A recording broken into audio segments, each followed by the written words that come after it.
Всем привет! Меня зовут Ольга Петрова. Я парикмахер. Я парикмахер-колорист, технолог.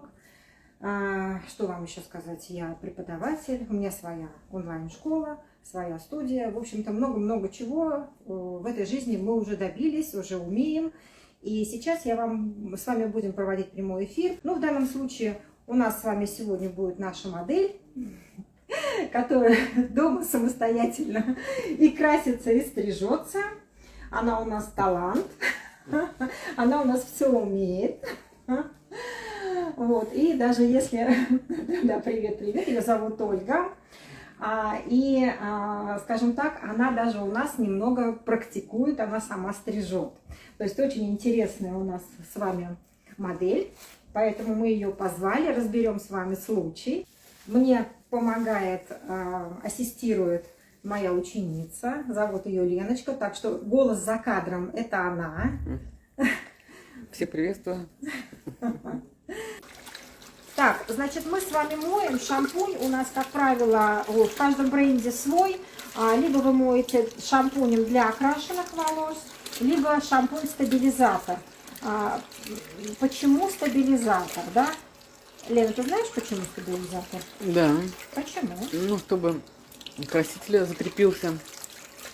Это называется, чтобы завершить реакцию. Да, потому что у нас стабилизаторы, они имеют немного другой pH, да, и, соответственно, восстанавливают баланс. Кстати, pH волоса какой? Я не говорю про цифры. Просто вы должны понимать, что pH волоса это такой, какой pH кожи головы. Да? Примерно 5,5. Вот, я говорю к тому, что у нас бывает кожа жирная, бывает менее жирная. От этого зависит. Шампунь, который я говорила, либо для окрашенных используйте, либо шампунь-стабилизатор, что вам нравится. Вы сначала хорошо смываете краситель.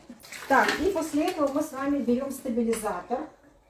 Опять же, смотрите, либо шампунь у вас, либо у вас стабилизатор-кондиционер, поэтому вы уже просто берете то, что есть. Вам я уже озвучила для чего. Наносим его, стабилизатор. Как правило, там время выдержки какое-то небольшое есть. Смотрите по инструкции. И сейчас уже мы с вами завершаем наш процесс и пойдем разбирать стрижку, что мы будем делать.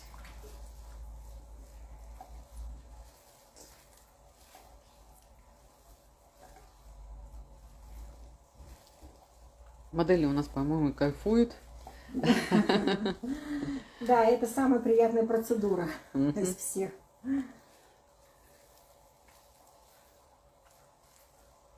Все, хорошо у нас. Можно я с вами рядом полежу? Но у меня только две руки, простите. Очень жаль, очень-очень жаль.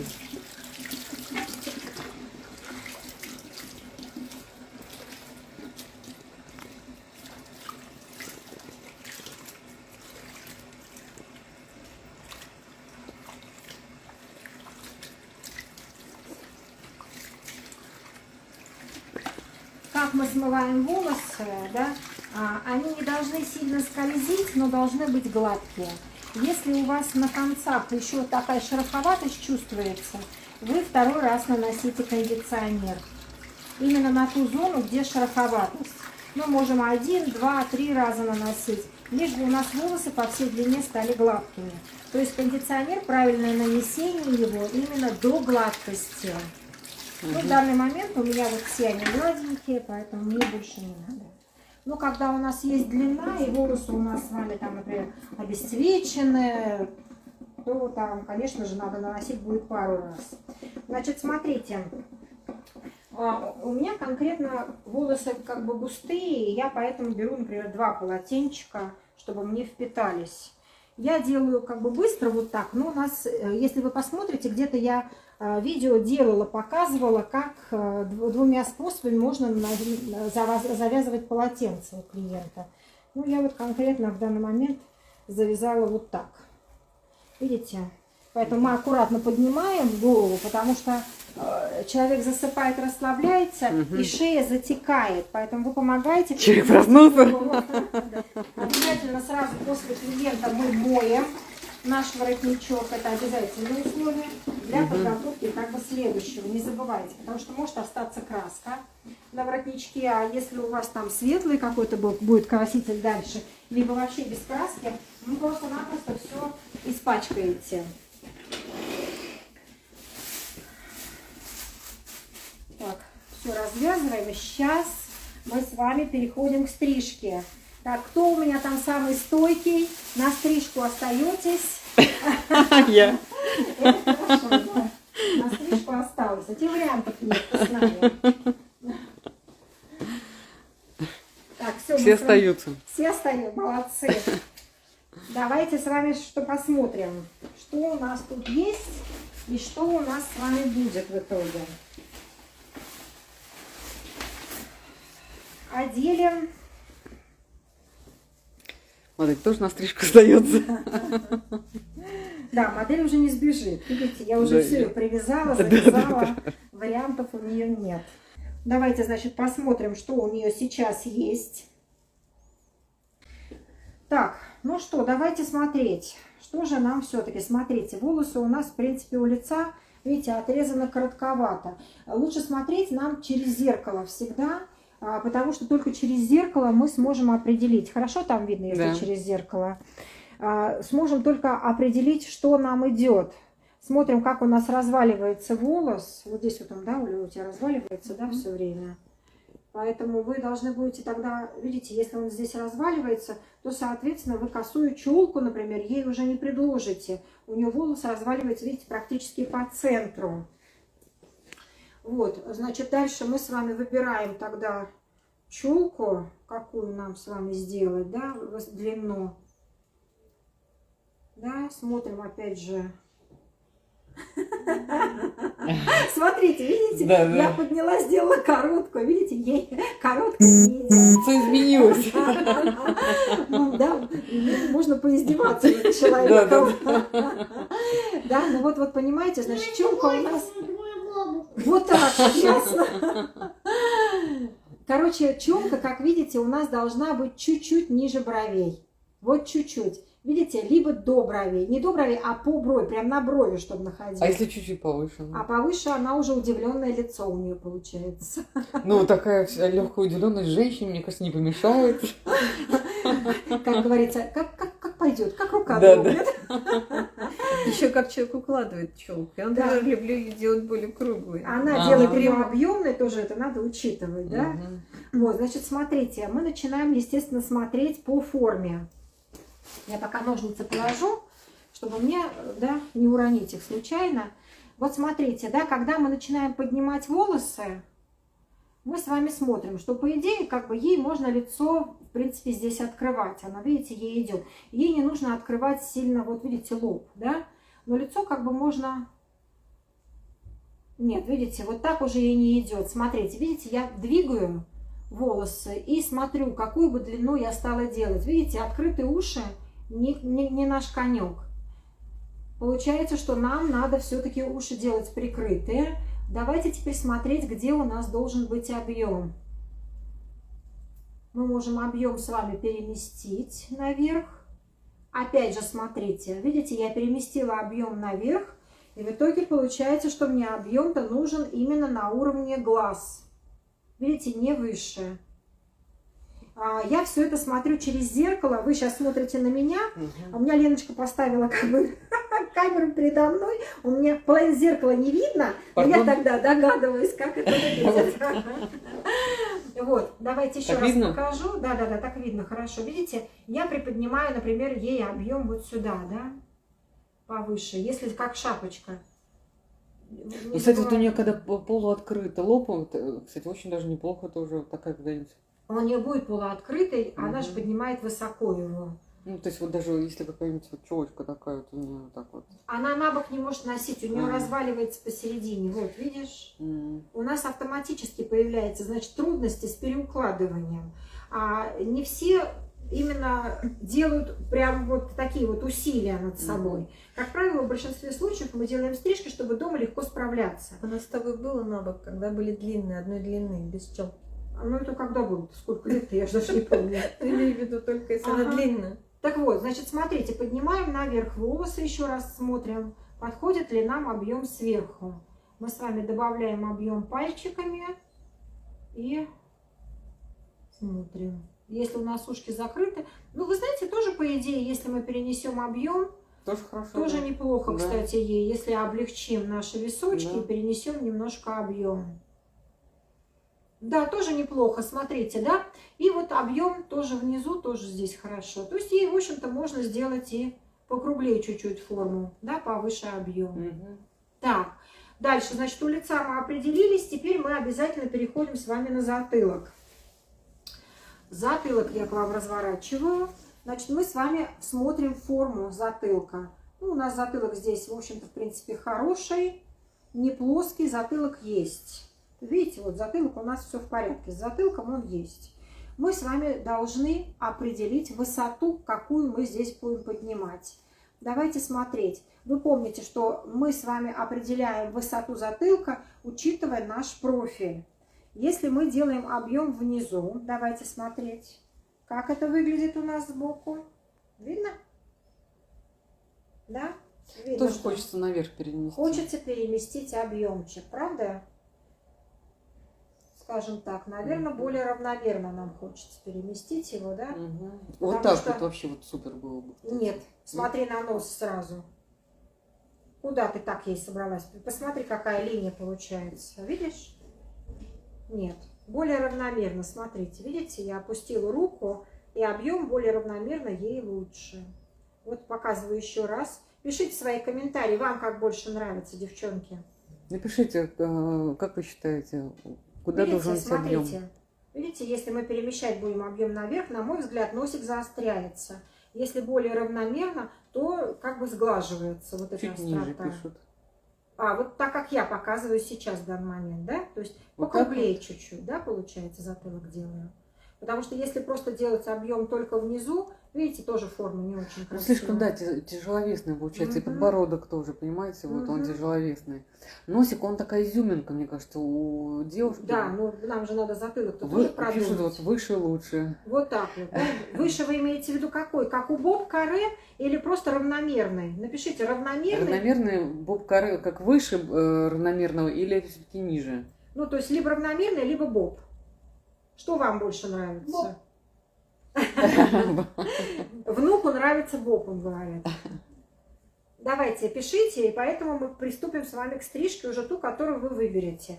Нам еще надо будет просто разобрать, что было подстрижено до, чтобы понять, хватит ли нам еще Пишут, чего-то. вот Панова, колорист, пишет Боб. То есть ей Боб больше нравится, Да. а остальным? А остальным колорист Панова, я к вам присоединяюсь, Боб. Так, смотрите, значит, хотят Боб. Ну, Остальные что думают? молчат, да? Чаще. Значит, будем тогда, раз у нас работают только две, Пишут равномерно. ага, так, кого больше, кто больше? Равномерно лучше, не будет заострять угол молодости. Молодости, угол молодости, это Это что это, да? что такое угол молодости? Я в первый раз такое слышу. Подбородок, наверное. А, нет, равномерно лучше не будет. Заострять, заострят угол молодости. Что за действительно угол молодости, непонятно. То есть равномерно лучше не будет. Я тоже согласна, что равномерно. Короче, делаем с вами, я поняла, Боб.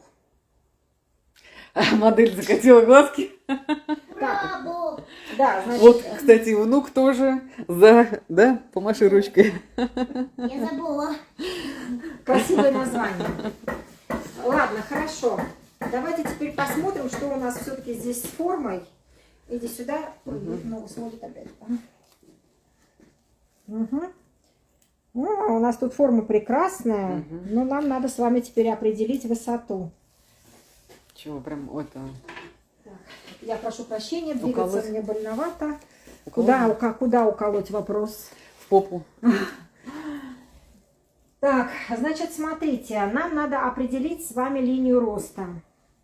Мы с вами смотрим на линию роста. Видите, немножко уходит хвостик вниз. Не вниз, а в сторону. Видите, вот растут волосы. Мгм. Вот, но Здесь еще у нас на боках не очень длинно, да? Значит, что я тогда думаю? Я думаю, что мы с вами не будем сильно открывать шею. Видите, у нас с вами все-таки, я думаю, что нам надо немного оставить на шее волосы. И начнем тогда как бы чуть выше уже Угол нашу челюсти, угол гардеробку. молодости. Ага, понятно. Хорошо, спасибо за пояснение. Так, значит, мы отделяем с вами первый блок. Вы видели, что у нас с вами там, в общем-то, достаточно неравномерно подстриженная стрижка. Так, давайте с вами теперь определимся, куда. Я вам сейчас начала сразу делить на стрижку, меня отвлекли. А нам надо определить, куда же мы с вами поднимаем угол, да? Мы с вами помним, что в сухом виде волосы приподнимаются. То есть где-то, да, у нас, как говорится, вот здесь должно быть. Значит, понятно, что нам макушечку уже надо срезать будет совсем коротко. Не совсем, вернее, коротко, а тут получается где-то сантиметр. Давайте посмотрим, сможем ли мы с вами выйти. По центру берем прядь. И определяем, какой же у нас угол с вами будет тогда, чтобы нам вывести сюда. Помните, у нас стрижка здесь не очень равномерная. И нам надо создать угол. Помните, здесь на сантиметрик, значит, у нас идет. И нам надо с вами вывести линию. Да, видите, у нас какой градус получается? Ровно голова у нее. Мы с вами, помним, ставим проекцию, да? 45. Я думаю, что даже 60 здесь идет, видите? Чтобы нам вывести вот сюда.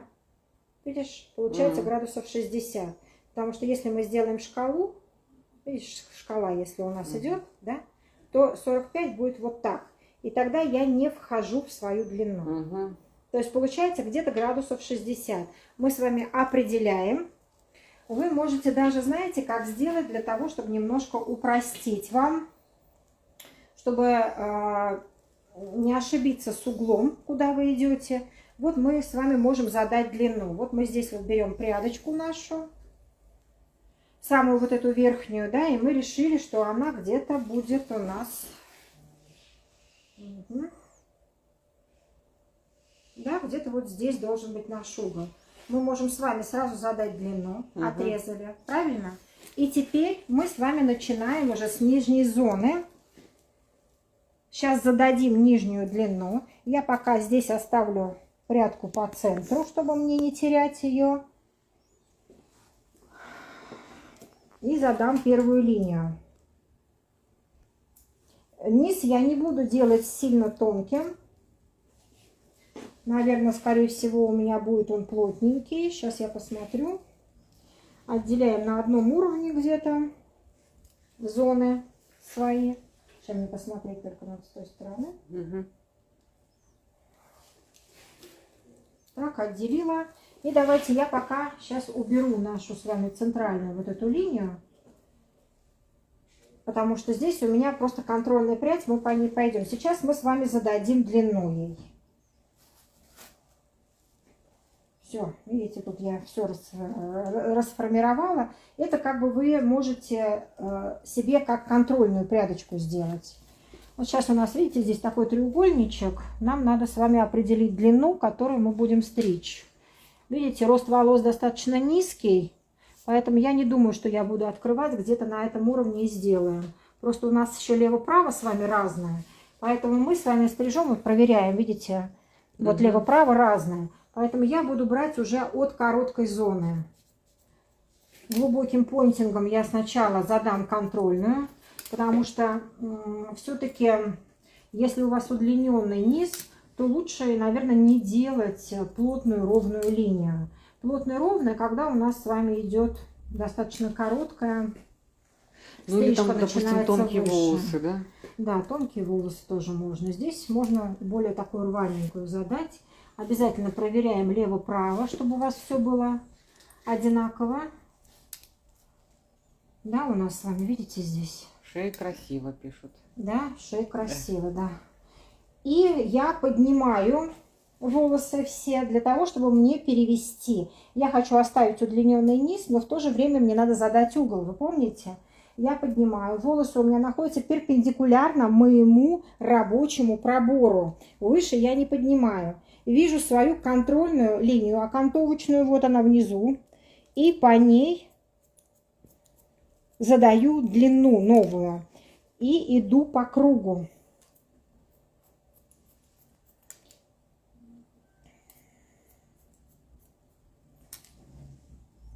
Стрижку мы с вами сейчас прям на ходу придумываем. Здесь никаких задумок, каких-то, нет, не то что задумок, а каких-то схем таких вот нет, по которым мы идем. Мы просто создаем новую стрижку для нашей модели. Обязательно сразу же проверяем длину. Когда как рука дрогнет. Как рука дрогнет, да. Убираем и смотрим, да. Вот, скажем так, в конце, когда мы волосы подсушим, мы, естественно, низ будем дорабатывать. Будем ли делать его короче, будем ли делать легче, это мы с вами увидим уже в процессе стрижки. Дальше у меня появилась здесь контрольная прядь. Контрольная, видите, вот она, самая короткая сверху. Я, значит, чтобы мне теперь задать линию, что мне нужно сделать? Мне теперь нужно взять мою вот эту всю прядь и задать угол. Видите, смотрите. Это для того, чтобы вы не теряли. Вот моя точка контрольная и прядь. Я ставлю их параллельно.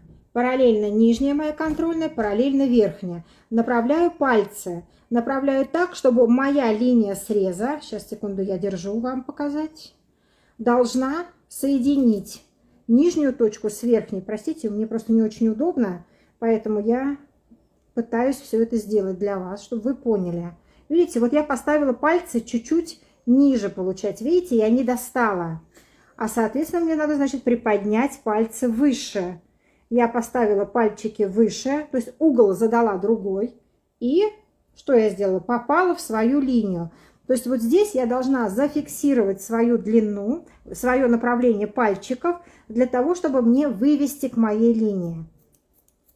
И перехожу плавненько, помните, к своему хвостику, да, двигаюсь. Вот это моя первая контрольная линия. Все у меня, как видите, линии, да, все мои линии, они натянуты перпендикулярно. И вот я вышла к своему хвостику. Видите, вот я задала свою линию. Вот у меня вот такая вот первая моя контрольная прядь, которая у меня контрольная и для левой стороны, и для правой.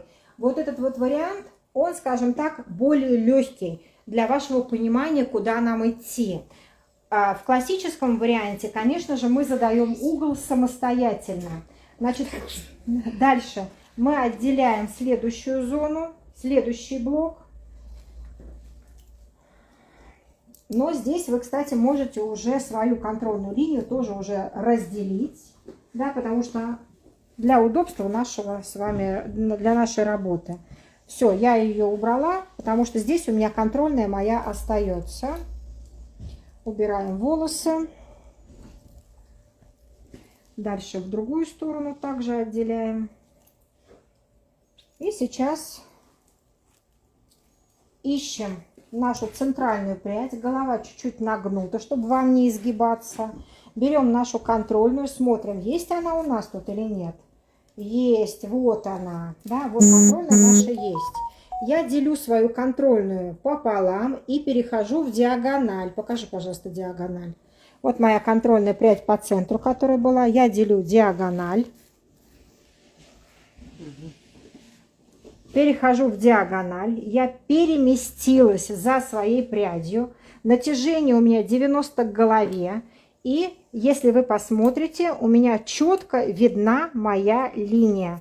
Я ее повторяю. Дальше разделяю новую прядь. Разделяю свой простриженный блок. Это уже контрольная. Перемещаемся, переходим за прядью. Опять же, точки у меня видны и видна моя линия. Натяжение у меня 90 градусов в голове. Отпускаю, дальше разделяю, разделяю, перехожу.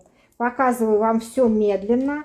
Мои точки видны, вот они, линия видна. Простригаю, отпускаю, делю дальше, делю предыдущий блок, перехожу. Видна моя линия. Точки тоже видны. Соединяю. Вот эту последнюю линию, смотрите, вы должны четко понимать. Как только вы выходите уже за край, вот этими делениями, здесь вы можете зарезать. Все зависит от того, какую вы длину будете здесь делать. То ли вы будете открывать ухо, то ли не будете открывать. У нас с вами получается, что ухо должно быть закрыто, но объем нам надо переместить. Поэтому в данном случае здесь можно сделать удлинение, но можно сделать и окошко. Вы уже должны для себя выбрать. Значит, дальше я подтягиваю всю свою прядь к предыдущей простриженной зоне. То есть я делаю небольшое удлинение. Отрезала. Дальше я свою прядь перечесываю, перевожу ее перпендикулярно в диагональ. Здесь уже прям фактически мы прямо пошли. Это вдоль... В диагональ пробора. перевела, да. Почему? И простригла, отпустила. Вот обратите внимание, у меня получилась переходящая линия. То есть я таким образом перевела, но не застригла низ. Видите, у меня осталось ушко, вот здесь за ухом линия длинная.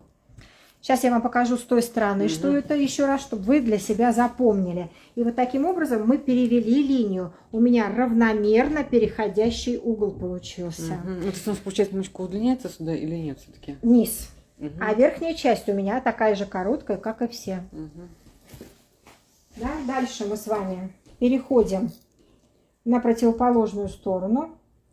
Также делим нашу контрольную прядь пополам.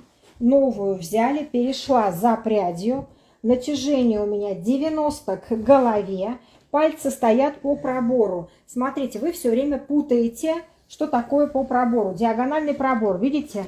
Вот мои пальцы стоят четко по пробору. Натяжение перпендикулярно к пробору. Вот у меня пробор, видите, у меня четко идет 90 градусов. Вот пробор, вот 90 градусов натяжения к пробору.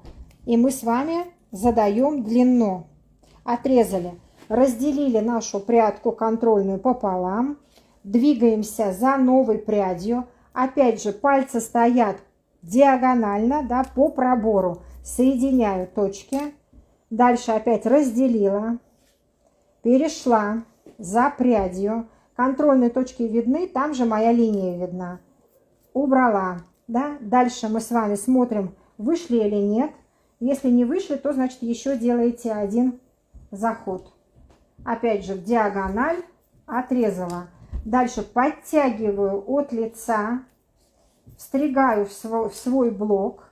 Дальше поднимаю, перевожу перпендикулярно нашему пробору, который рабочий. Отрезаю. Отпустила.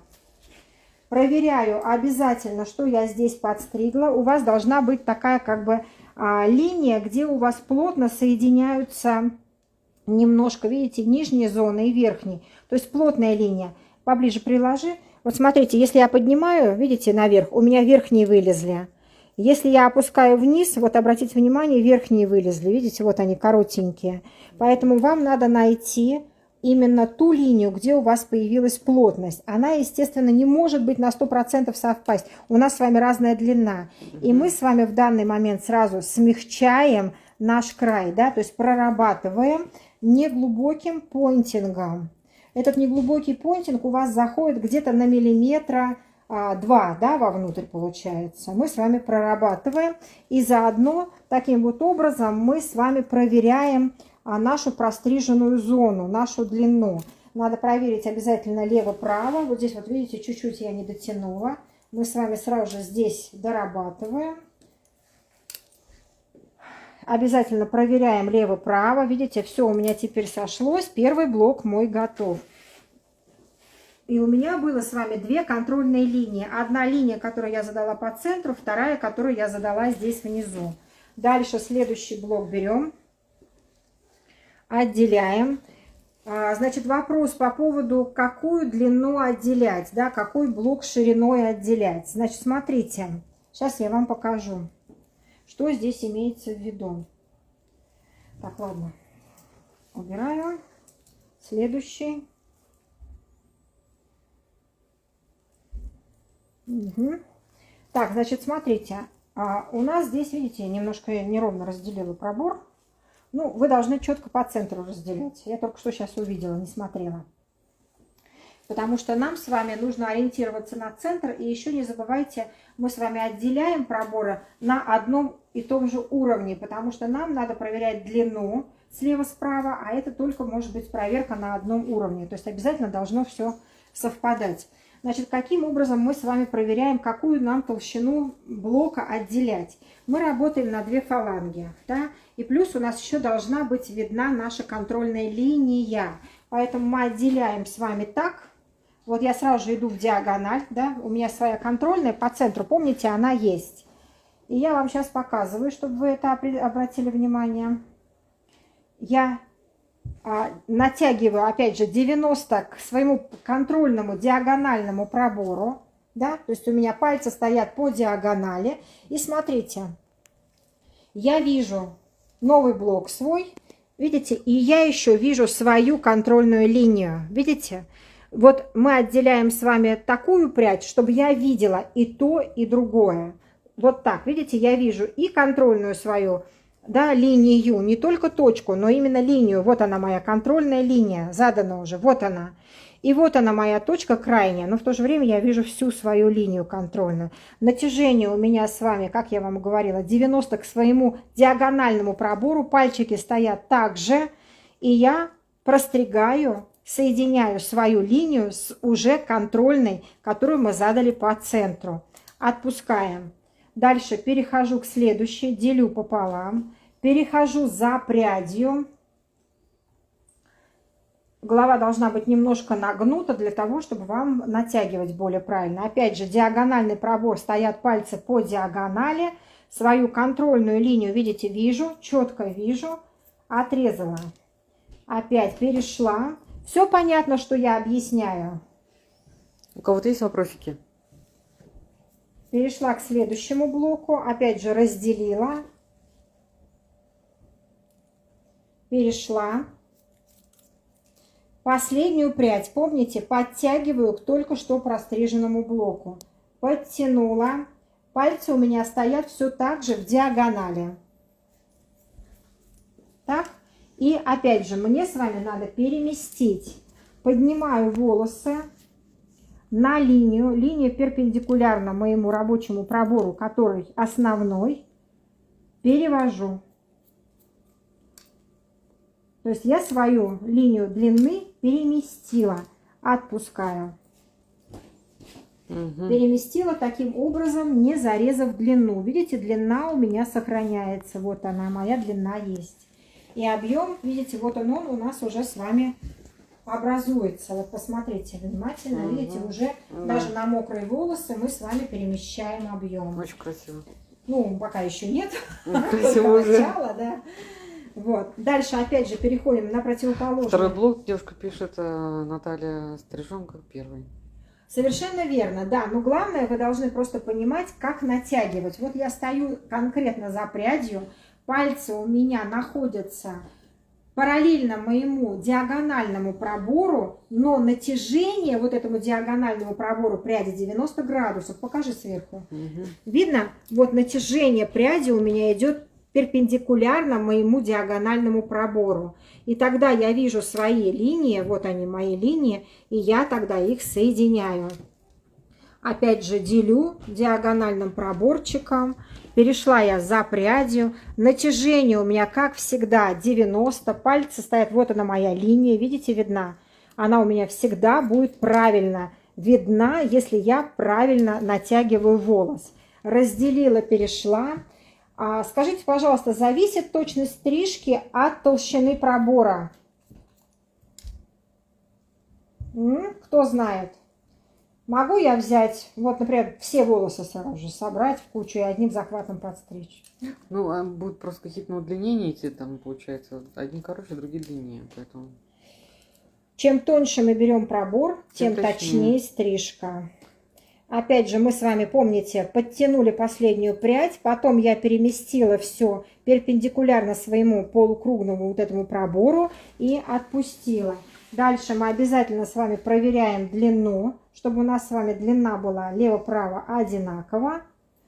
когда вы проверили, дальше мы поднимаем нашу прядочку и что делаем? Ищем, где волосы сошлись, и по кончикам, что я делаю сейчас? Зубчатым срезом Размываю, да, Мгм. линию Мгм. среза. И еще таким образом я как бы проверяю, все ли у меня здесь красиво подстрижено, все ли здесь четко сделано. Дальше опять я отпускаю.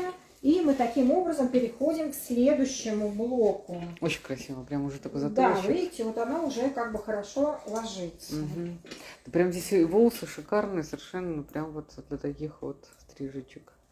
Ну, посмотрим дальше, как у нас будет, потому что же Пока пока никто еще... не справляется, кроме Ольги. Не сомневаюсь. Я уже спит 1000 монет.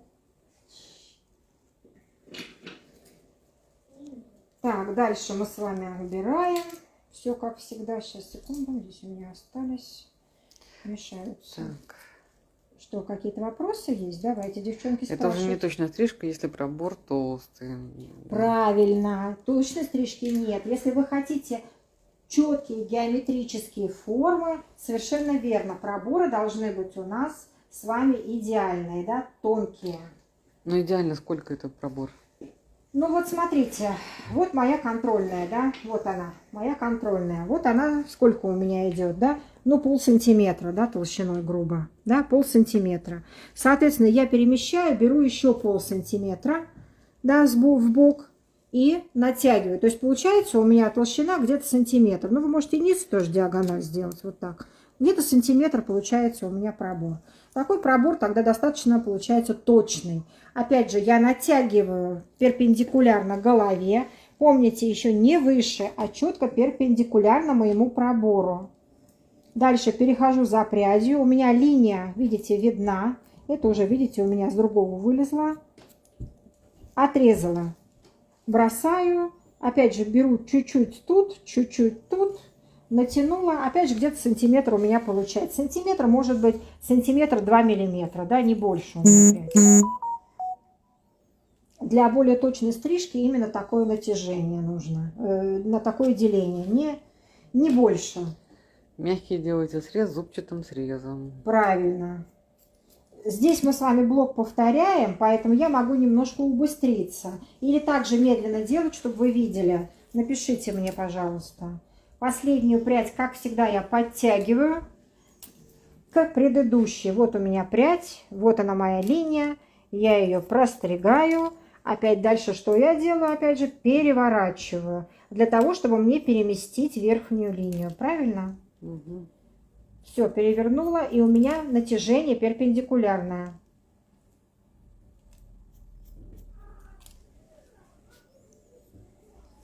Переходим на другую сторону, опять же, в диагональ. Опять же, я стою за прядью, натянула.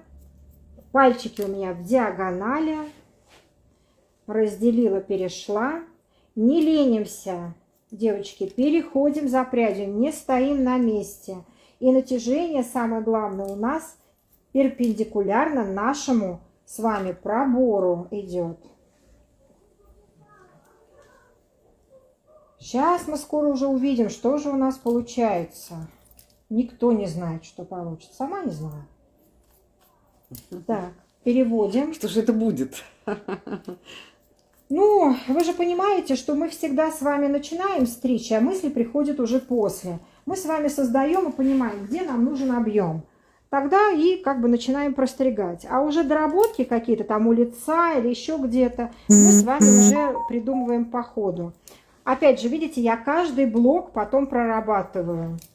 Смягчаю линию среза и плюс еще таким образом себя проверяю.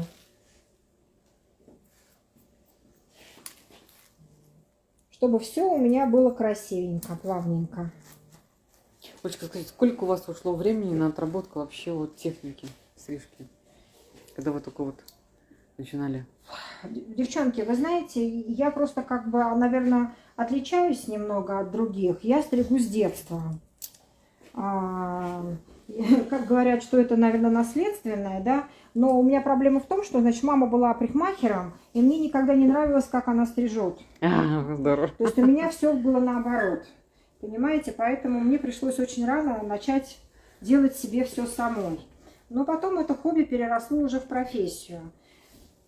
Вот, поэтому я как бы поняла, что куда оттягивать и как стричь очень-очень рано. Потом, вы знаете, если честно, мой любимый предмет в школе был геометрия. Если, например, допустим, многие рисуют, то я не могу нарисовать красивую картинку. Не могу. Я могу начертить. То, что я вижу, я могу начертить, но нарисовать не могу. Так, дальше поехали. Вот помните, когда мы с вами простригаем, давайте посмотрим, что у нас с вами получилось. Смотрите, видите? Да, у нас с вами, вот я взяла несколько прядей слева и справа, и вот у меня, видите, все, видите, четкая красивая линия. Дальше мы с вами переходим, да, и дальше продолжаем нашу стрижку. Переводим ее, опять же, в диагональ.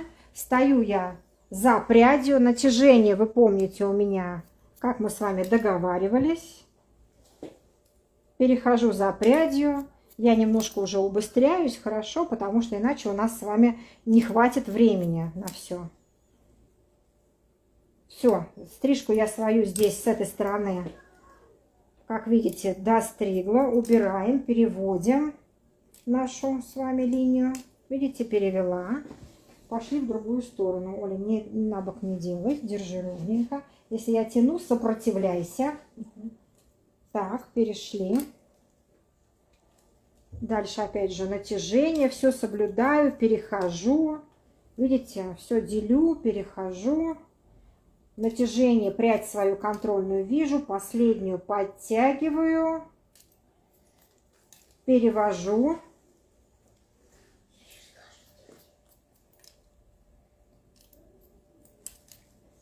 Простригла, проверила через оттяжку, да, вот здесь чуть-чуть не дотянула. Убираем сразу. Проверяем себя на каждом блоке. Проверяем. Так. Проверяем, смотрим через натяжение. Видите, вытащила сверху я какой-то один волосочек. Так, теперь мы с вами проверяем то, что мы простригли обязательно. Как всегда, мы проходим по кончикам. Это и проверка у нас с вами, и размытие линии. Перемосится у нас объемчик уже, да? Ну вот, видите, красота. Супер, нет, супер вообще. Смотрите, блок вроде как уже небольшой, но так как я знаю, что у меня пальцы не сильно длинные, я все-таки еще буду делить на один раз. Поэтому вы смотрите просто по длине своих пальчиков. Мы с вами об этом уже как раз поговорили. Да, свою линию помним, где-то у меня там. Я уже беру чуть-чуть побольше, потому что я-то как бы знаю, куда чего натягивать. А вы берете маленькие пряди. Помните, не забывайте о том, что маленькими шагами идем. Вот здесь в данном случае вы уже не переворачиваете руку. Вы видите, у нас пошел уже изгиб головы, да, то есть это верхняя теменная зона уже у нас, видите? Да, то есть макушечная. Поэтому вы уже не переворачиваете руку, а мы с вами просто встригаем. У нас с вами натяжение идет уже параллельно полу. Видите, я поднимаю не выше моего пробора, параллельно полу. То есть, если раньше у нас шло 90 к голове, то сейчас мы уже просто дошли до макушки и параллельно полу. Совершенно верно. Опять же, проверяем через натяжение.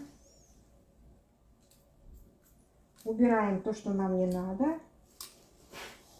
Проверяем себя обязательно. У вас здесь, не бойтесь, всегда будет треугольничек, потому что у нас с вами был центр, и мы переводили налево-направо. Его вы не бойтесь, этого треугольничка. Это самая объемная часть у нас здесь. Вы его не должны застригать, просто смягчить. Видите, я его размыла. Все, переходим сюда. Дальше. Размываем линию свою, которую только что простригли. Так, проверяем еще раз. Все, я тут нормально сделала. Мне тоже кажется, что у меня маленький уголочек здесь есть. Последняя зона. Последнюю зону я уже беру и все сюда подтягиваю к предыдущему блоку. Помните, я здесь стригла? Вот на этот уровень я подтягиваю. И видите, у меня мой уголочек, вот он, который я задала контрольный. Вот он, видите? Вот он посерединке. Сошлось все, видите? И, соответственно, я просто беру и вот таким вот образом стригаю аккуратненько свою линию. Не завышайте. У меня перпендикулярная линия моя. Это блок нижний. Также перехожу в другую сторону. Вижу свою линию. Не завышайте.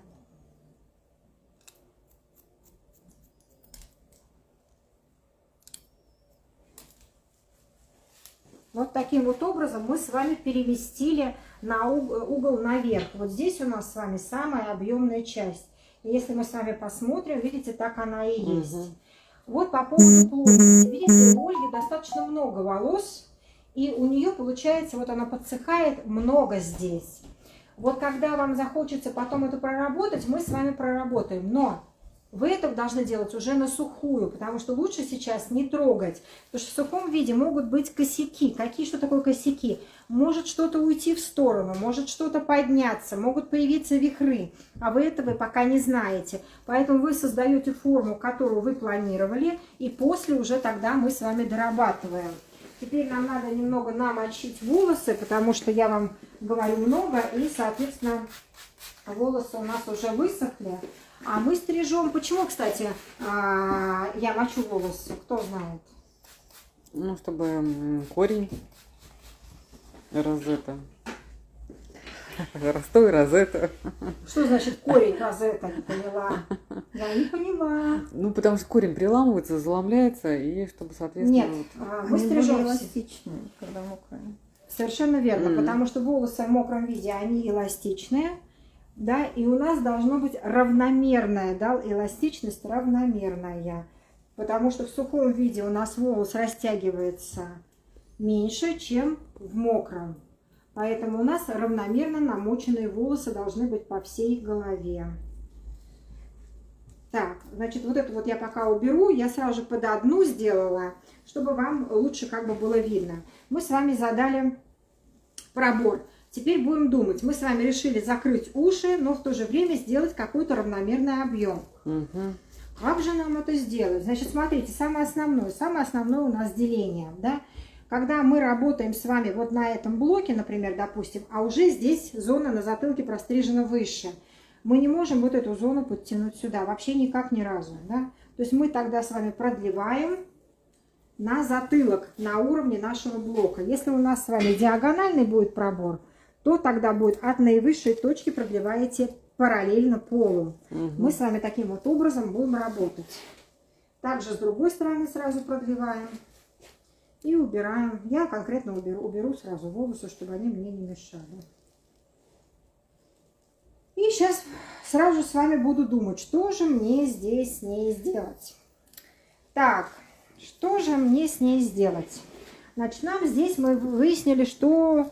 в общем-то, тоже какой-то равномерный объем нам нужен, да, получается, сбоку. Давайте смотреть нашу длину на ушах. Заодно мы с вами посмотрим, одинаковые они у нас либо нет. Ну, немножко вот это подлиннее у нас правое, но это мы с вами все скорректируем. И будем тогда думать. Видите, здесь у нас не сильно длинные у лица. Давайте тогда просто сразу переместим нашу вот эту вот зону на, соответственно, висок, да? И что мы тогда делаем? Мы с вами поднимаем волосы. Я не хочу... Смотрите, если я сильно подниму, у меня будет короткая здесь, правильно? А мне короткая макушка не нужна. Мне все-таки она нужна покруглей. Поэтому я делаю что? Я делаю, натягиваю параллельно, да, получается, полу мой висок. Так как он у меня здесь задан, видите, он у меня короткий. И подвожу волосы все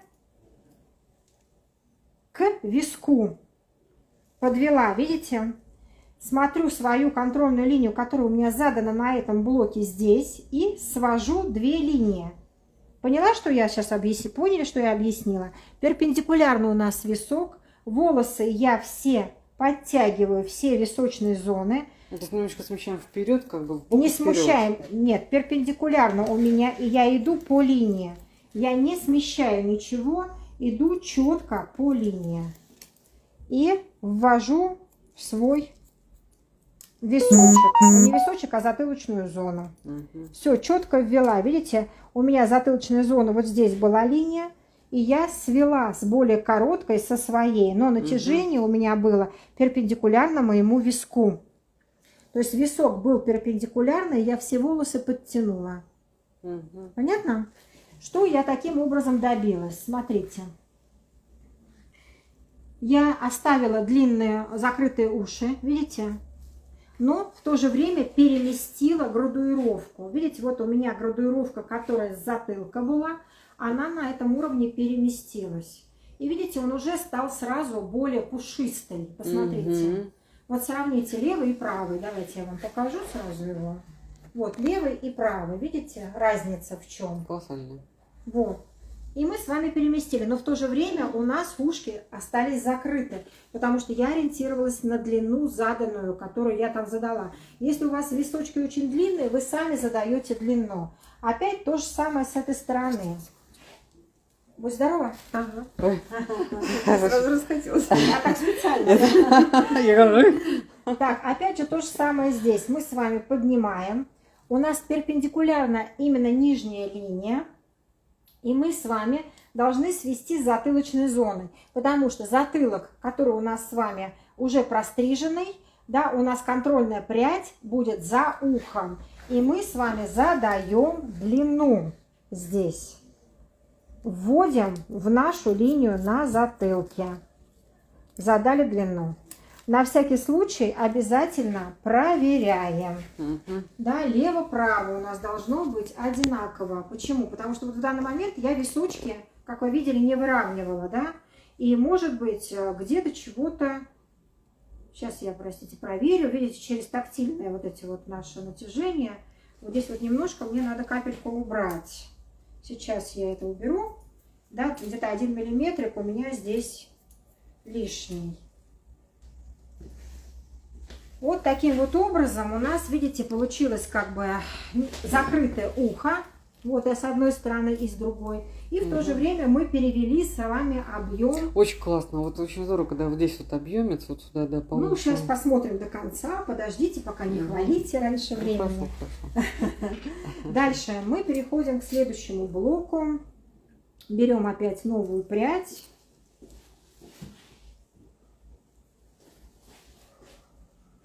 Вот сразу видно, что волосы подсохли. Вот посмотрите, обратите внимание, про что я говорила. Да, цвет светлей. Значит, седина у нас очень жесткая. И когда вы покрасите, вот вы увидите, что сюда нужно даже не 10 грамм, да, чтобы выровнять цвет, а грамм даже, наверное, может быть и больше. Сколько я брала? 45? 45, 10 Да, где-то грамм грамм шестерку. получается 15 грамм надо Шестерки. будет добавить шестерки. Для того, чтобы выйти в семерку. И вот это вот вы должны уже по ходу всегда дальше дорабатывать. Потому что не бывает вообще вот прям волшебства, и краска сработает именно так, как вы хотите. Потому что у нас каждый человек, и у каждого свой волос, он индивидуален. Это действительно так, и я также работаю. Вы это только что увидели. Так, вы помните, что челка у нас не очень длинная.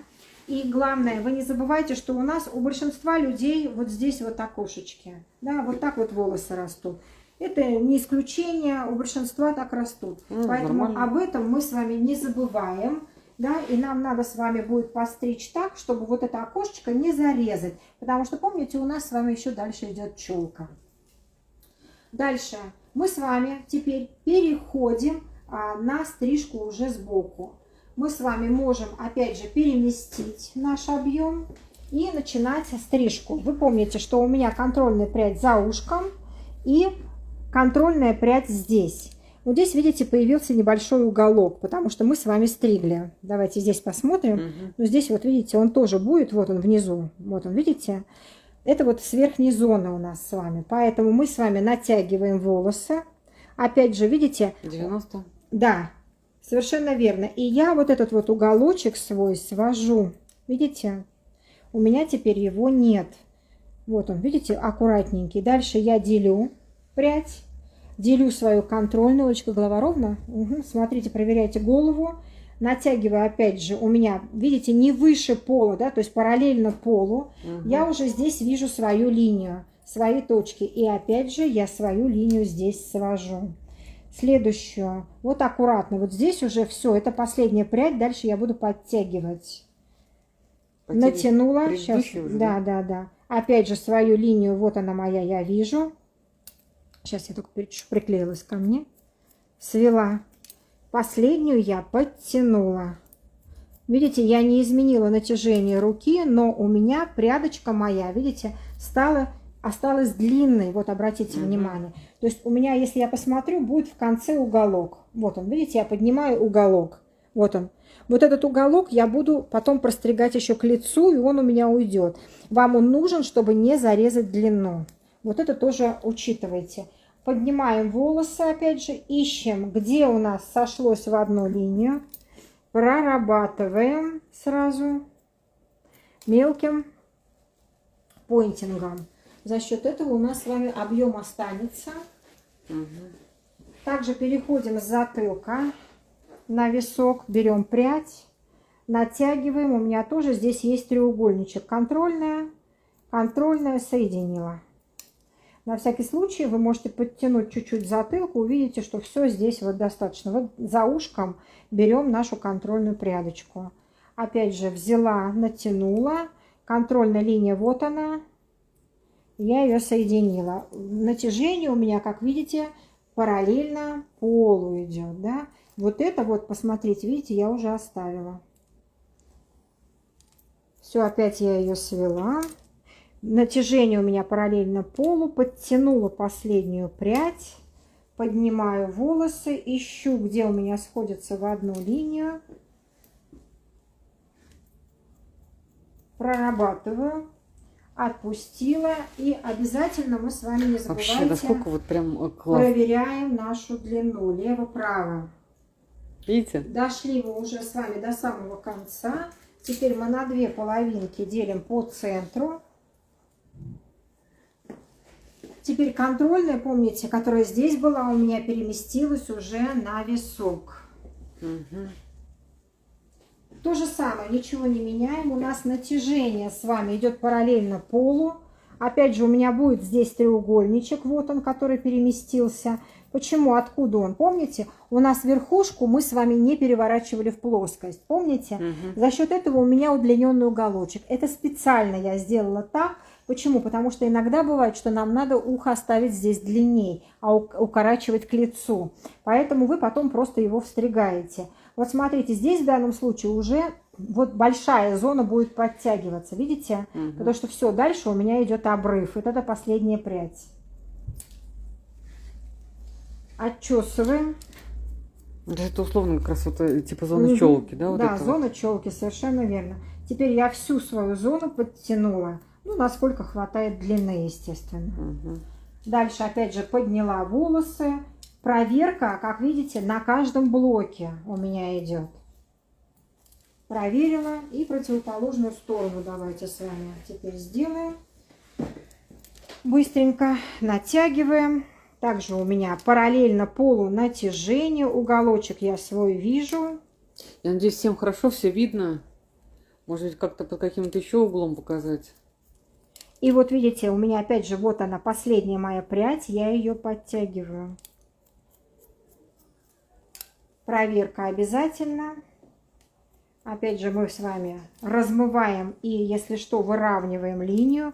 Но, как видите, у нас с вами, если натяжение четкое, все очень красиво получилось. Очень. Опять же, получается, мы с вами, да, проверяем обязательно лево-право через натяжение. Все должно быть одинаково. Переходим к челке. Мы с вами определились, что челка у нас должна быть, соответственно, в сухом виде, не выше бровей, да.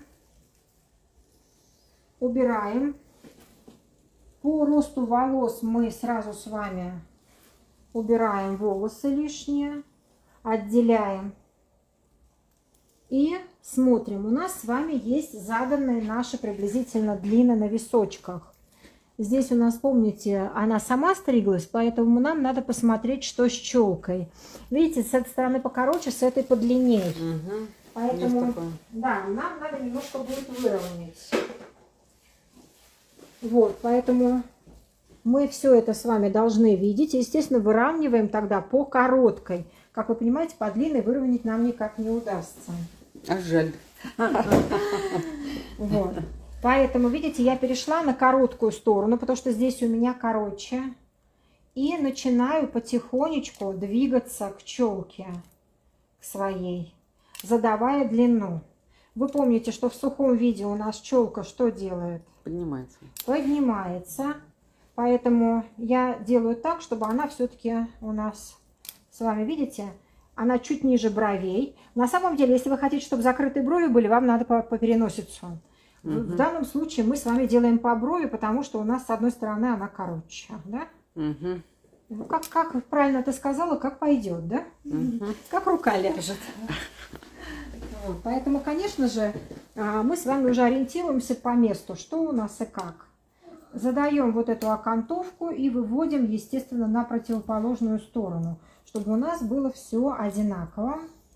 Я делаю сразу мелкими зубчиками, как вы видите, да, для того, чтобы сразу челку сделать более мягкую, не топориком. Мы с вами смотрим обязательно через натяжение, чтобы лево-право у нас было одинаковым. Проверяем все. Вы знаете, как бы, конечно, глазомер это все хорошо, но все-таки себя перепроверить надо. То, что реально... Да, берем рулетку. Ты думаешь, что все одинаково, а потом начинаешь перестригать. Поэтому вы проверяете на каждом блоке себя. Ну, это вот просто моя рекомендация. А вы, конечно, уже дальше сами, как вам нравится, как умеете. Возможно, там вам какая-то техника другая больше подходит. Это вы уже сами тогда пробуйте. Потому что сколько мастеров, сами знаете, столько мнений. И мы с вами сразу смотрим височки. Мне кажется, у нас височки немножко разные. Сейчас, секунду, я тут тоже височек доделаю. Все, и мы с вами попрядно дальше выше идем. Отделяем опять же следующий блок. Значит, смотрите, здесь опять же фенечка, да, то, что вам надо не зарезать вот эти углы. Поэтому что мы делаем? Мы натягиваем. У меня волосы коснулись, называется, по касательной голове. Я поднимаю. За счет этого что я создаю? Градуировку. Но височки, видите, не височки, а там, где у нас с вами окошко, как правило, бывает, я тоже подтягиваю в плоскость. Вот так вот. Сейчас я с той стороны вам покажу. С этой стороны я отчесала сюда и подтянула в ту же плоскость. И простригла. Обязательно проверяйте, потому что у нас с вами, помните, у лица была не моя стрижка, да, то есть другая. Поэтому обязательно проверяем. В плоскость. И когда вы отпускаете, у вас, естественно, вот эти, получаются, места закрыты. Потому что мы с вами их удлинили, подтягивая в плоскость. Но... когда мы с вами опускаем, на всякий случай, мы с вами смотрим, чтобы у нас длина здесь вот сходилась. Я таким образом уплотнила вот эти вот мои окошки. То есть у меня здесь хорошая получилась густая челка. Вот таким вот образом я ее уплотнила, но в то же время градуированная. С этой стороны обязательно тоже проверяем. Теперь попрядно мы подтягиваем все волосы так, чтобы у нас хватило длины. Вот у меня в данном случае это последняя. Опять же по касательной, видите, коснулась. Выше не поднимаю. Свою линию я вон там вижу и по линии простригаю. Опять же простригаю как? В плоскости. Плоскость это вот моя плоскость. Вот ладошку я положила, это плоскость. То есть параллельно, видите, у меня пол идет, голова ровно. Опять же, я тут проверяю себя. Опускаем, смотрим, вылезли у меня здесь волосы, либо не вылезли. Пока вроде бы ничего не вылезло. Да, поэтому пока все здесь нормально. Значит, смотрите, мы с вами делали небольшое удлинение к лицу. Следующий момент. Значит, вот в данной стрижке, если вам нужна еще объемная макушка, а мы с вами посмотрели, нам макушка как бы объемная не нужна, нам надо вот здесь, да, объем. Поэтому я не буду стричь макушку вот тут. То есть мне незачем, у меня она длинная остается. Вы можете просто ради интереса своего, давайте посмотрим, что у нас в итоге получилось здесь. Да, мы можем с вами, видите, немного свести вот этот вот уголочек. Немного, да, вот этот вот уголочек. Почему? Потому что у нас идет разная стрижка. Одна стрижка на затылке, то есть мы соблюдали угол. Дальше мы на висках сделали равномерный, а у лица сделали небольшой подъем. Помните? Поэтому мы не создаем новую форму здесь на макушке. Мне надо, чтобы макушка все-таки была тоже удлиненной, не была короткой. Мне объем, еще раз говорю, нужен в этих местах. Но на этом у нас она не заканчивается. Нам надо проверить еще с вами вот эти вот наши виски. Мы, как правило, с вами всегда поднимаем волосы. Ищем, где у нас сошлось. Поднимаем, скажем так, перпендикулярно, да, нашей краевой линии.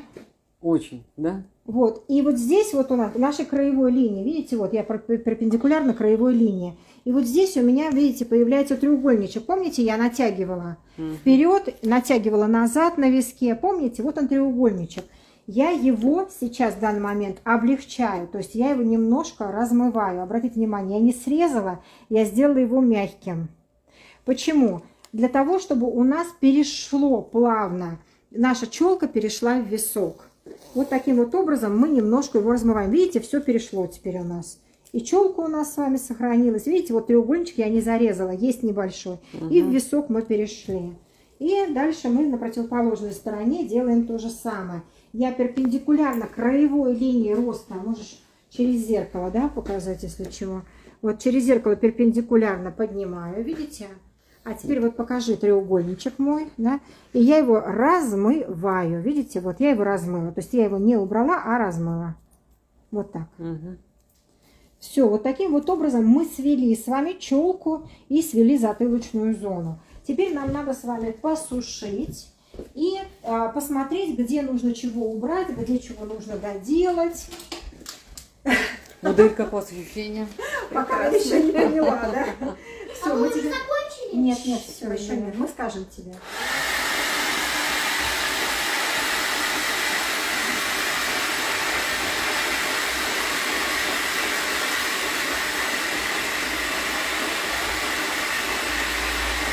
У нас осталось совсем мало времени, давайте торопиться. Очень много говорю. Главное, вы мне напишите, все понятно вам? Все ли понятно? Есть какие-то вопросы? Был вопрос по цене стрижки такой. По цене стрижки. Слушайте, стрижки, у вас ценник будет такой, как вы работаете в салоне. Вот сколько у вас в салоне стоит эта стрижка, такая цена у вас и будет. Понимаете, я давно в салоне не работаю, у меня свои цены на стрижке. Поэтому как я могу оценивать вашу работу? Вы оцениваете сами вашу работу.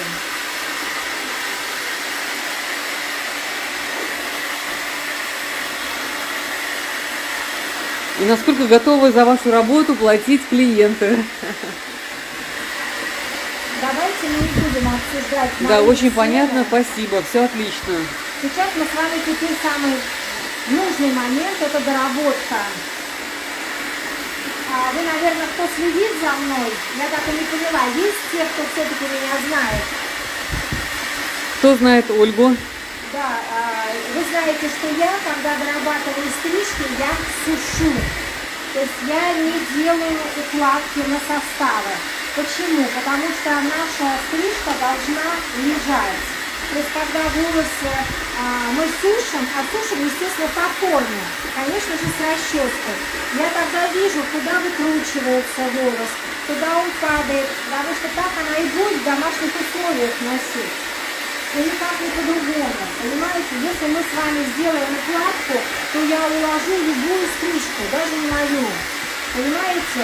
И я не буду видеть, как правильно у нее рассыпается волос. Но вот вы сейчас видите, вот волос живой, я даже не брала расческу. Смотрите, если вы правильно создали форму, вот обратите внимание, видите, мы сказали вам объем перемещаем, сказали вот этот плавный переход. Есть, он есть, вы видите. Закрытые ушки, плавный переход. Челку мы с вами сказали, что бровки, да? Пожалуйста, бровки. Дальше давайте посмотрим. Все вот четенько. вот мы с вами посушили затылок. Посмотри, покажи затылок. Еще расческу вы видели, я не брала. Поставь ровно. Видите, затылок у нас с вами перешел. Мы сказали, что самая объемная часть здесь хотим. Она здесь? Здесь. Понимаете, если вы правильно построите углы, у нас с вами она, вот она видна, наша стрижка. И на самом деле можно даже так ходить. Согласны? Да. Но мы с вами доработаем. Ну, раз уж такая песня пошла, сейчас мы с вами доработаем. Значит, смотрите, как правило, у нас с вами нижняя затылочная зона, если нам нужен объем наверху, она не поднимается при сушке. Поднимается сразу зона, начинается средней затылочной. Я сейчас конкретно буду сушить по форме, у нас не будет укладки с вами.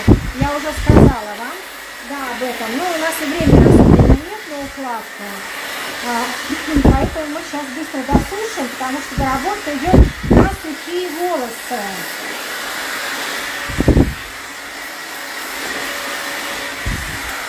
Я перекрикиваю фен, у меня горло уже просто не такое. Говорю очень много. Хватило бы сил на завтра.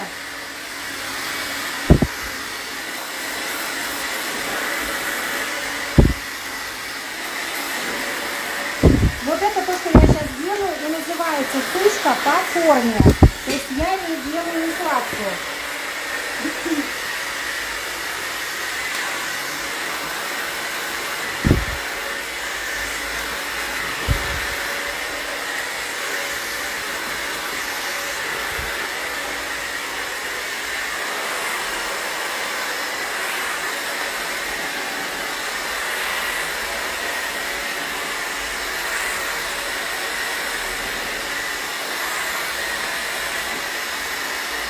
То же самое нижнюю зону, которая у нас высочная.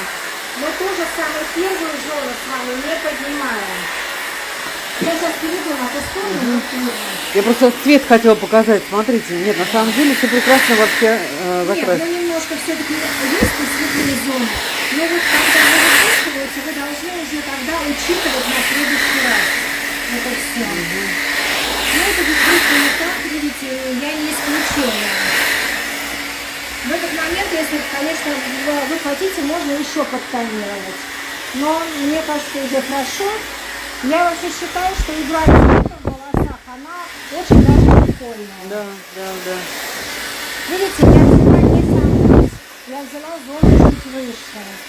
И создаю по форме, высушиваю по форме, потому что еще волос на самом деле влажный, достаточно такой. Волос у нас густой, плотный, много.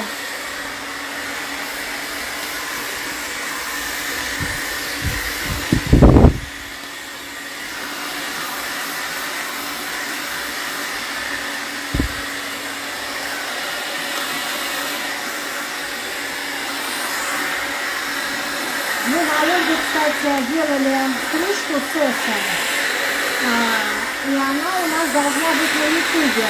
Вот раньше мы ее носили. Да, я помню, я Конечно, видела. да, в домашних условиях Ольга с Эсом себе более-менее подстричь может. Но вот вопрос, как она сейчас для себя подстригает. Да, я посмотрю в зеркало. Да супер вообще, человек просто молодел. Вот реально вы это... Нет, вот так вот гораздо лучше. Я, ну, Сессон-то видела. Это она сейчас еще пока прочувствует. Так она еще вообще прям молодая, да, прям... Нет, я раньше так носила, но сейчас у меня нет возможности тогда. Как, Всё, вот значит, так вот? давайте с вами теперь посмотрим. Сейчас я чуть-чуть... Да вы вообще лет 20 прям скинули. Так, смотрите, затылок я, естественно, нижнюю зону совсем не трогала. У нас просто мало времени совсем осталось. Давайте с вами... Ой, сейчас сразу определимся, что я вам тут показываю. Значит, смотрите, смотрим на плотность, смотрим сбоку, да, на нашу линию. И вот обратите внимание, вот сбоку, когда мы смотрим, видим, что здесь много. Я бы потоньше сделала. Все согласны со мной? И я поэтому дальше сажусь. И вот смотрите, я делала линию ровную, смотрите, у нас вылезли волосы. А значит, соответственно, это какие-то у нас волосы в разные стороны, там, да, вихор какой-то есть, спрятался. Поэтому мы с вами ее обязательно линию эту дорабатываем, чтобы ничего у нас здесь не торчало лишнего, чтобы было все красиво. И как мы создаем с вами легкость. Мы поднимаем волосы и глубоким пойнтингом мы облегчаем эту зону. Опять же, смотрите. Облегчаем до черепа. Смотрите просто, да, именно визуально, насколько этого вам нужно. Мы с вами вот таким вот образом ее прорабатываем. Смотрите, я не хочу лысую, потому что стрижка у нас достаточно массивная, тяжелая. Поэтому лысый затылок, на мой взгляд, будет не гармоничен здесь.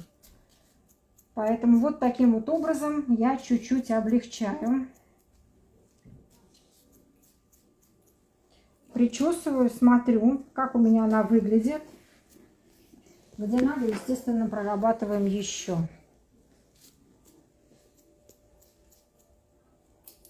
Поставь ровненько. Смотрю я сбоку, опять же. Смотрю именно сбоку, чтобы видеть, что я создала как бы еще пока хорошую, либо нехорошую линию. Да, вот у нас как раз там, да, вот рост волос. Так, вот. Да.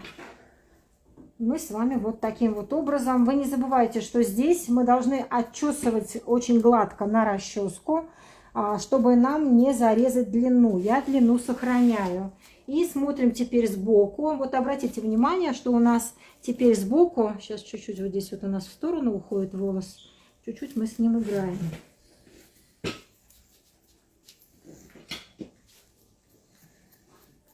Так, помягче сделали теперь вот эту вот нижнюю линию здесь у лица. И вот обратите внимание, я проработала, видите, и у меня объем перешел теперь больше сюда. Перешел? Да. Вот. Видите, как все можно сделать. Но я оставила длину. Да, то есть я длину не убрала. Кстати, насколько человек помолодел сразу вообще.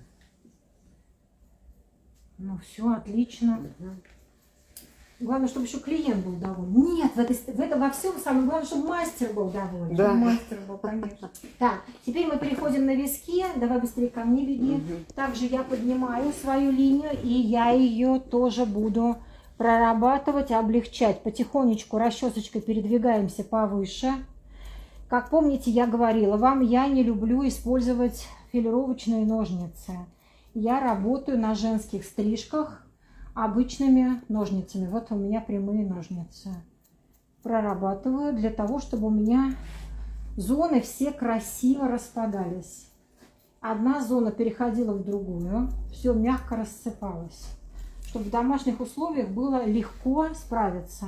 Если вы создать хотите текстуру, помните, мы с вами текстуру создаем, да, дополнительно вот таким вот слайсингом.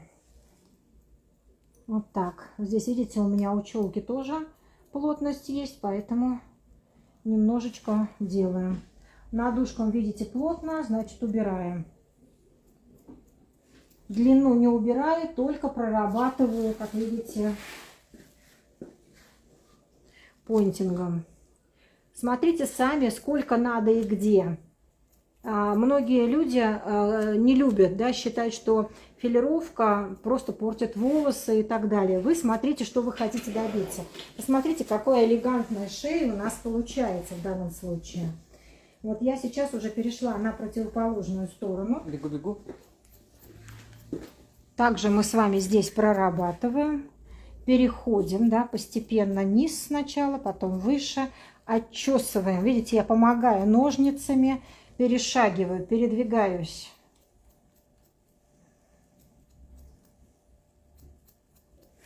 Длину не зарезаю, но за счет вот этой моей глубокого моего пойнтинга я размываю линию и как бы перевожу каждый блок в блок. То есть у меня, видите, плавно переходящие получаются линии. Вот обратите внимание, насколько плавно они теперь переходят друг в друга. Смотрим, насколько это надо. Не забывайте, что если вы там создали чуть-чуть, да, текстуру, то здесь тоже создаем. Слайсингом добавляем чуть-чуть наши треугольнички. Челку, как правило, я вам рекомендую делать в конце, потому что очень-очень щекотно становится. Вот смотрите, видите, какая у нас уже шея элегантная получилась и объем, да? Вы смотрите, где вам надо еще, значит еще, не надо, значит не надо. Только вы визуально это можете увидеть. Видите, и я закрыла, все-таки у нас есть определенные, да, места, которые нам надо прикрывать. Вот. Теперь перейдите, пожалуйста, сюда. Мы теперь с вами переходим также на верхнюю зону, и мы также прорабатываем быстро. Я делаю это уже быстро, потому что у нас уже цейтнот с вами. Уж очень я увлеклась рассказами. Люблю я вас всех, как вы понимаете. Поэтому пытаюсь все вам донести и все рассказать. Так, ну, конечно же, так как на гид-курсе я говорила, что у меня там есть колористика, у меня там есть еще и стрижки. По поводу техник создания филировок, у меня, кстати, там много филировок, у меня там тоже посвящен целый курс этому. И также у меня там разные варианты каре с разными углами. Я тоже все рассказываю, как, где и что и для чего. Так что вы переходите туда, там все есть. Конечно же, там есть еще мое сопровождение, поэтому я вас всех там тоже жду. Все это сделано для вас, именно по вашим просьбам, по вашим запросам. Так, вот смотрите, затылок, вот он наш уже. Я считаю, что он готов. Да. И мы с вами теперь переходим к чулке. Мы с вами, как правило, делаем филировку, как вы обратили внимание, на месте, где стрижем. Поэтому также переходим и на челку. На том месте, где стрижем. Так как у нас стрижка с вами все-таки не очень... С лица покажи, как падают волосы. Она у нас не легкая, поэтому мы с вами не рвем именно до прям легкости. Мы просто создаем текстуру на волосах. И смотрим, как она у нас падает. Видите, стрижка. Но я вам еще рекомендую пройти макушку для того, чтобы соединить лево-право. Опять же, отчесываете хорошо. Я, видите, пальчиком раздвигаю, у меня хорошо раздвинулось. Но если вы проработали там, у вас здесь тоже будет проработано. Но на всякий случай, как проверку делаете. Значит, еще что? Тоже такой вот самый момент. На какую сторону? Вот лучше сюда. Значит, смотрите. У нас здесь есть рост макушки. Иди сюда ко мне быстрее, бегом. Смотрите, видите, рост макушки. И вот это будет у нее постоянно падать. Поэтому отодвигаю я волосы. Видите, по диагонали, да, то есть перпендикулярно росту волос. Волос у меня растет вот так. Значит, соответственно, я поднимаю, видите, ножничками. И под корешок делаю, что это такое? Насечки. Не насечки, это называется прикорневой слайсинг. Для того, чтобы в домашних условиях можно было легче поднять волос. Но заодно, когда я вот это делаю, вы видите, как у нас красиво покрасились волосы. Да, очень. Да, и также я делаю это у лица, для того, чтобы чуть-чуть вот она объем себе создавала. Да, но вы не забывайте, что все в пределах разумного, иначе у нас вылезут с вами пеньки. И когда у нас все готово, мы с вами сдуваем все с волос. Потому что женские стрижки мы 2 раза не моем. Женские стрижки мы моем только 1 раз. И бабушка превращается в девушку. Тряхани, да, головой, чтобы все видели. Вот смотрите, у нас стрижка, Супер она вообще. не имеет укладки, видите? И она ложится очень достойно. Так что еще раз вам всем напомню, что есть гид-курс, есть я, который провожу индивидуальные занятия, не групповые, простите, но иногда собираю мастер-классы. Поэтому какие у вас есть пожелания, запросы, мне пишите. Я постараюсь быть очень активной, отвечать на ваши вопросы. Всех я вас, конечно же, люблю. И я с вами на сегодня прощаюсь. Результат покажи со всех сторон нам, Леночка. Вот она может, да. Тряхани оставь, остановись. Видите, все рассыпается прям четко, четко, четко. Опустись пониже, чтобы это было видно сбоку линия, да. И вот наш результат. Вообще супер. Да, Вот, если шикарно. учесть, что да, сейчас в данный момент она тряханула головой, я раздула феном и ничего больше. Да. Все было перед вами, все было по правде. Все. Всем пока. Спасибо.